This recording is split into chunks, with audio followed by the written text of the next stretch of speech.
네, 안녕하세요. 오늘은 아이를 바꾸는 엄마의 필살기에 대한 제 생각을 말씀드려 보도록 하겠습니다.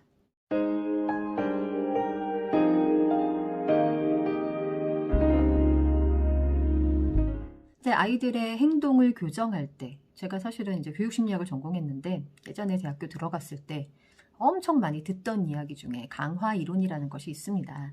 reinforcement라는 게 이제 강화인데요. 그러니까 어떤 바람직한 행동을 계속 할 수 있도록 어떻게 교육자나 양육자가 도와줄 수 있는지에 대한 이론이겠죠.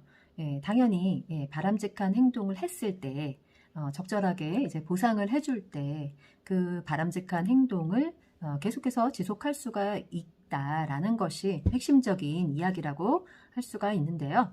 예, 어쨌든 이거는 꼭 굳이 뭐 고상하게 무슨 뭐 심리학 용어를 쓰지 않는다고 하더라도 뭐 나이 드신 어머님들, 아버님들, 이제 우리 부모님 세대에는 알게 모르게 알고 있는 생활의 지혜가 아닐까라는 생각을 저는 하곤 했던 것 같아요. 예.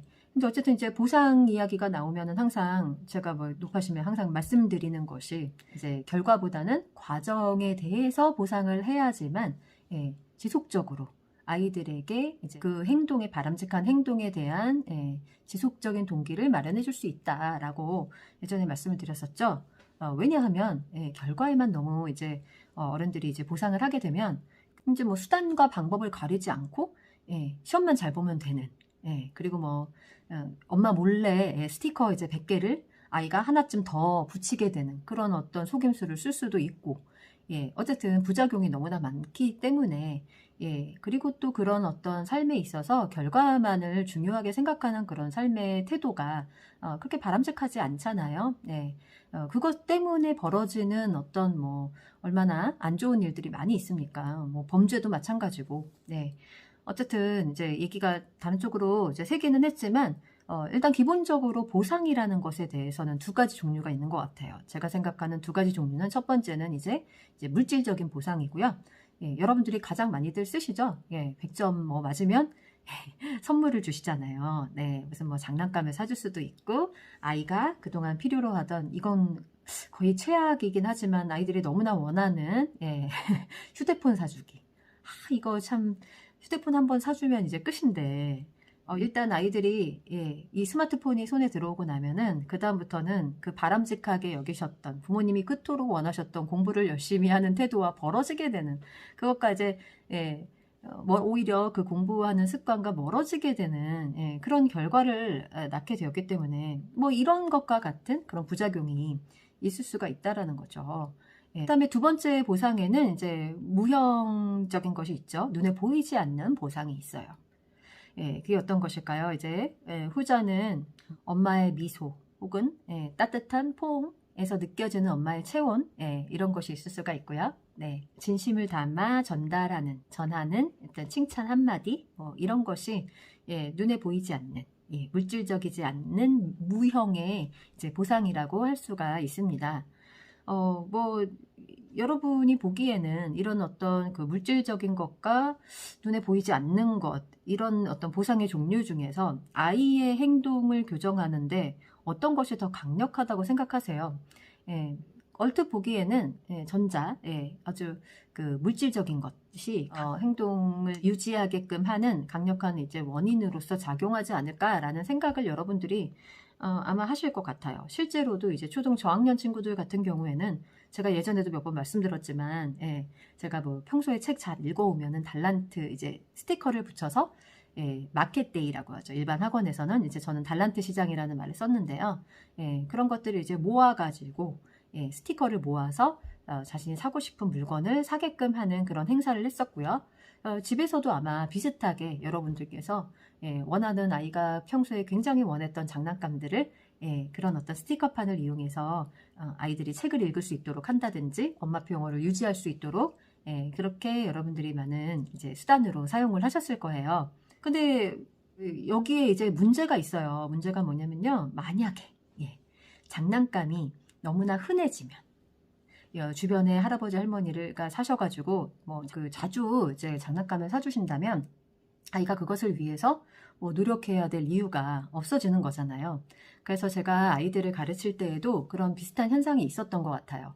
그래서 처음에는 그 달란트 시장을 하면 아이들이 막 목숨 걸고 그거를 막 모으려고 평소에 빌려주는 책 열심히 읽어오고, 네, 그리고 영화도 봤다고 저한테 막 얘기를 해주는 모습을 봤었는데요. 이게 이제 한 4학년, 5학년 해가 갈수록 아이들이 이미 달란트 시장에서 살 수 있는 물건들이 너무 흔해진 거예요. 우리 집에 많기도 하고, 선생님 그거 다 있어요 뭐 이렇게 얘기하기도 하고, 그런 상황이 이제 다가오잖아요.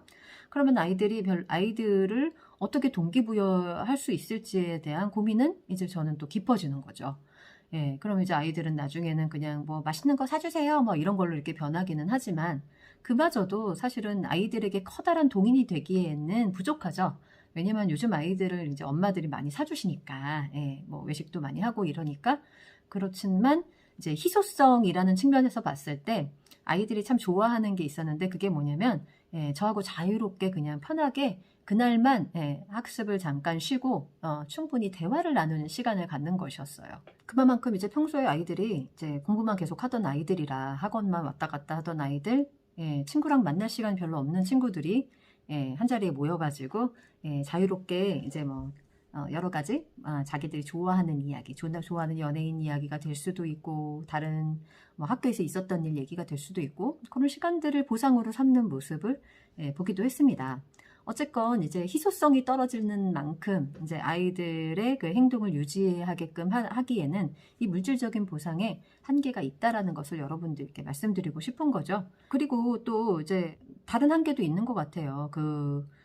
더 이상 이제 물질을 보상해 줄 수 없는 그런 환경이 될 수도 있잖아요. 네.